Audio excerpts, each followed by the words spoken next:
Here's the thing. I only learned how to swim when I was 18 years old, and only because it was part of the requirements at the college I was going to. It's a great idea, right? Like, you actually had to pass swimming before you could graduate. Like, it's great because, as you know, in the townships, not a lot of pools out there, all right? I grew up in Soweto. There was like one pool, Jake, go Orlando West. So it's not something that we do every day. That's why the conception that black people can't swim, right? Maybe in about 20 years, since the new BEE, all of them have swimming pools and whatnot, we'll have a better chance. But it'll be very interesting. So after almost drowning in the pool at the age of 6, I'm not sure that many of us would take on swimming as a career. But my first guest did. Ladies and gentlemen, South Africa's swimming sensation, Ryk Neethlings.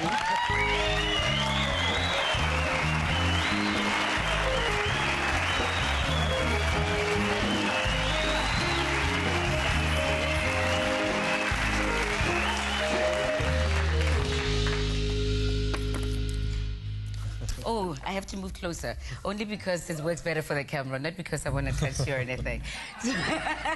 Ryk, welcome to the show. Thank you very much. Your name means rich, literally, in Afrikaans, right? Yeah. Is your life rich?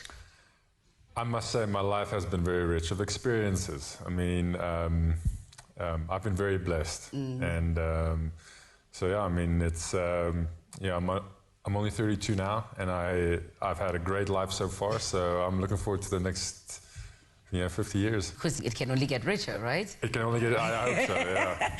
Now, you left Bloemfontein, could barely speak a word of English. You get stuck in Tucson, Arizona. Yeah. What was that like? I mean, talk about just a crazy experience. I left here, I was 18 years old. Like you said, I didn't speak a whole lot of English, and then they dropped me off. It was in August, which is in the middle of the summer there. Yep. And it's hot, right? It's in the desert. Oh my God. And they put me in this house. I'm a bit jet lagged, and I wake up at about 12, and I open the curtain, and there's one of those tumbleweeds like in the cowboy movies. And it's rolling across the street, and I'm going, oh my goodness, what did I get myself into here? And it's 45 degrees, and it's hot, and at that time, the university was closed, so the town was quite empty, and I just thought, maybe I should get back on the plane. But How big is Tucson anyway? It's about 1 million people. Okay, no, that's not a small town. But the university is the focus. Okay. But it was the best decision I ever made. I left here a boy, and I came back a man. And yes, you did, baby. Okay, well, now South Africa is such a country of extremes. When we're good, we're fantastic. When we're bad, we downright stink. Anyway, that's my opinion. Sure. What do you love and hate about this country? Let's start with love. Love, yes. It's just... Is a man is blind or things? I think the thing I love about this country is I feel like you really experience life. Yeah, I mean, just like you say, it's the highs and the lows. Yeah. The interactions with people from all walks of life. Sure. I lived in America. That's why I've got this accent. I lived in America for 12 years, and it felt like life was very predictable. It was very comfortable, but the flowers are all nice, and everything just works.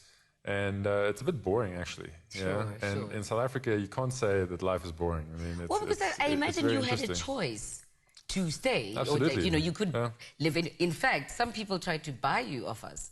And you said, no, I'm keeping my South African passport. I'm like, really? I mean, was it Qatar?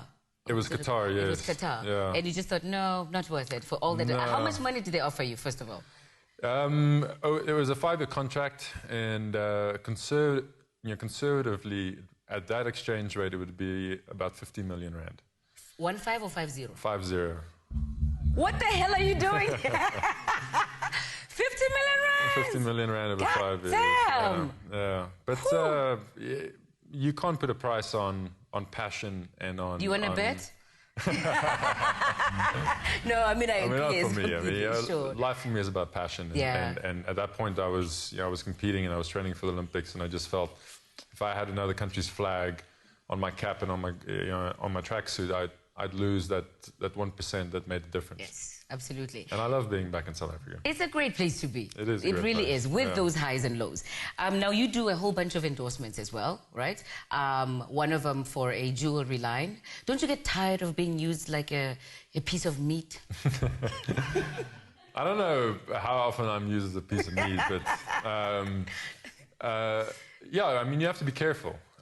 You know, my association with Jenna Clifford has evolved from just a brand ambassador to a joint venture. We've got the Dream Big project that we have, and we actually giving a lot of money to to charities. We paid for a boy's heart transport, well, not a heart transport, but he had a heart operation, right. And we paid for the whole operation. So there's a lot of good that goes into it, and it served its purpose. The pictures and people also have to understand that I'm a swimmer. I walk around, I've been walking around in the Speedo for 25 years, so it's natural for me. Feel free at any point during this interview. No, but I mean, tell me more about Dream Big, because it's quite an important organization. Yeah, it's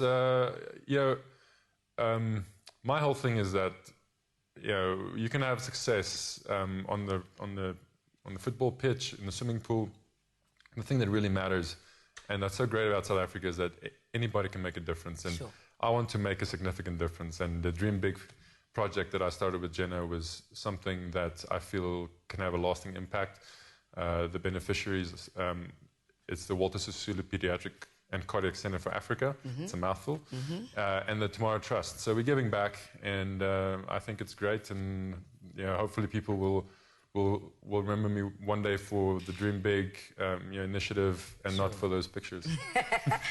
Fat chance there. Well, not for me anyway.